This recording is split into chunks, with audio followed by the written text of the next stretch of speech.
Everyone I loved told me I was making a mistake. At 83, you're supposed to move closer to people, not further away. They called it isolating.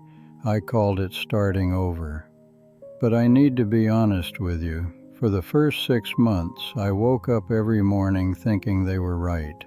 And there was one specific night, a Wednesday, about 3 months in, where I stood in my kitchen with my daughter's name on the phone screen and my thumb right there, ready to press. I stood like that for what felt like 2 minutes, maybe 30 seconds. I honestly don't know. Then I put the phone face down on the counter, walked back to my chair, and sat in it. That was the most important thing I did in those 6 months. And I want to tell you what I felt the moment I put that phone down, because it wasn't what I expected. Stay with me, because what I'm about to describe is the part nobody talks about. And if you've ever made a decision everyone else called a mistake, you need to hear this. For those of you who are new here, my name is Eugene. I'm 84 years old, retired civil engineer, widowed, 3 children who love me from a safe distance, which is exactly as it should be at this stage of life. In my last video, I talked about the 5 things that actually hold a life together in old age, and I mentioned almost in passing that at 83, I moved into a small apartment alone, and that the first 6 months were the hardest thing I'd ever done. A lot of you wrote in asking about those 6 months, what they really felt like, what almost broke me, and what finally didn't. So today, that's what I want to talk about, not the peace I found on the other side, the road to get there. When I put that phone down, I expected to feel relief. I didn't. What I felt was something closer to seasickness, a hollow, unsteady feeling, like stepping off a boat onto solid ground, but your body hasn't caught up yet. My hands weren't shaking, but they felt like they wanted to. I went back to my chair, sat down, and just waited for something to happen, for the feeling to pass or get worse or turn into something I could name. It did none of those things. It just stayed there, that hollow, swaying feeling, for about an hour. And then, very quietly, it softened, not into peace, not yet, into something more like exhaustion, the kind that comes after you've been holding something very heavy for a very long time and you finally set it down. That was the first night I slept without waking up at 3 a.m. I didn't know it then, but that was the turning point. I want to describe those first months accurately, because I think most people imagine that choosing solitude means you immediately feel calm, like you've arrived somewhere quiet and soft. It was the opposite. The silence in that apartment wasn't peaceful at first. It was a megaphone. Every regret I had ever quietly filed away came back at full volume. Old arguments I thought I'd made peace with, decisions I second-guessed, relationships I'd handled badly, moments where I'd chosen work over presence, pride over apology, stubbornness over grace. All of it, and I mean all of it, came flooding back the moment there was nothing else to fill the space. I'd sit in the one armchair I'd brought with me by the window that looked out onto a small parking lot, not exactly a scenic view, and my mind would run like a courtroom, prosecuting me for everything I'd gotten wrong over 8 decades of living. Stay with me, because what happened next and what I noticed on one specific Tuesday morning is where this whole story turns, and it's not what you'd expect. I can't tell you exactly when it started to change. These things don't announce themselves. They don't arrive with a moment of clarity or a sudden rush of peace. They just quietly happen, and you only notice them looking back. But I can tell you the morning I first noticed. It was a Tuesday, early, maybe 6:30.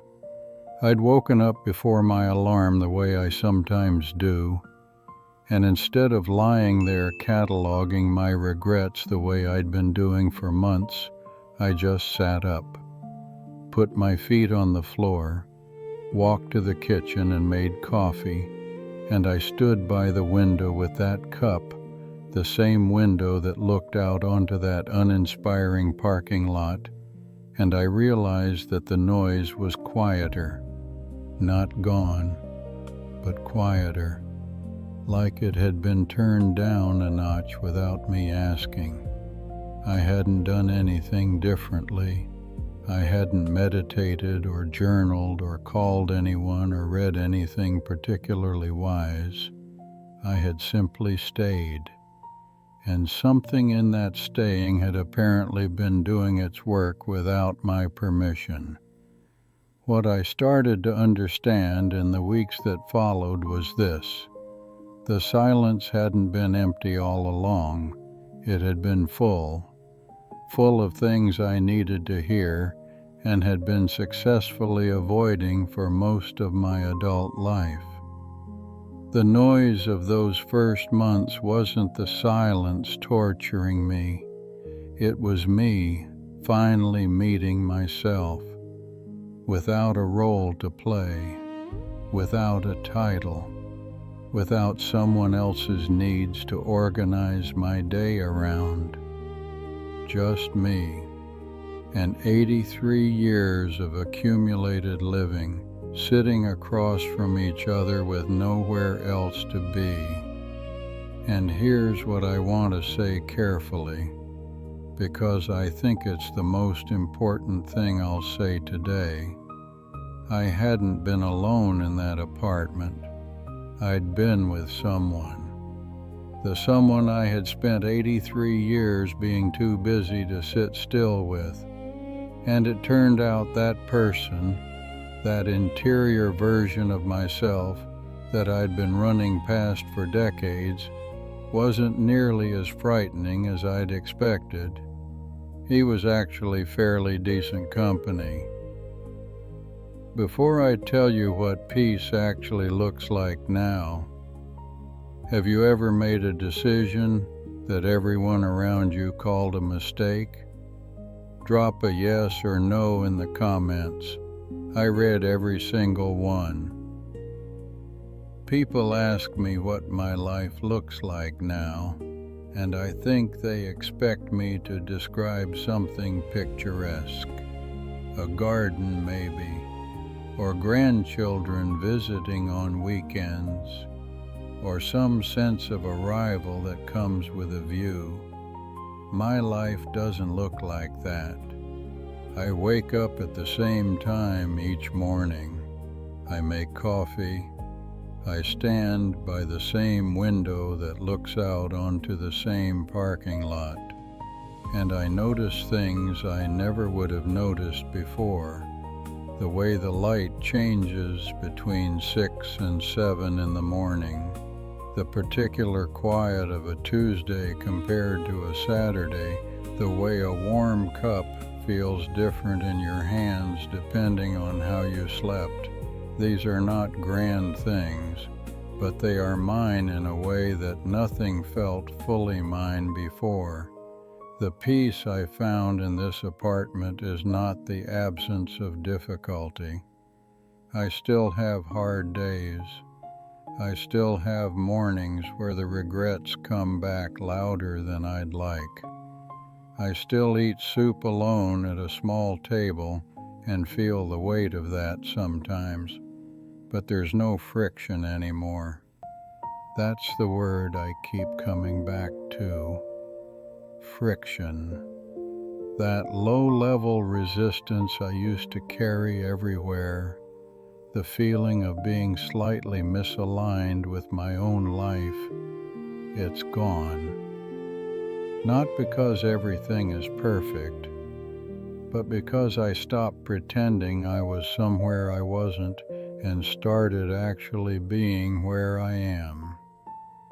The armchair by the window, the coffee at 6:30, the parking lot that nobody else would find beautiful, that's my peace. And I'm not trading it for anything. If you are standing at a decision right now that everyone around you is calling a mistake, I want to say one thing directly to you. The first 6 months might be loud, louder than you're prepared for. The silence you thought you wanted might feel like punishment before it feels like freedom, and there will be a moment, probably more than one, where you pick up the phone and almost turn back. Don't. Not because the discomfort isn't real, it is, but because on the other side of it is the version of your life that actually fits you. And you can't get there without going through the noise first. I'm 84 years old. I've been through enough to know the difference between a mistake and a beginning. This was a beginning.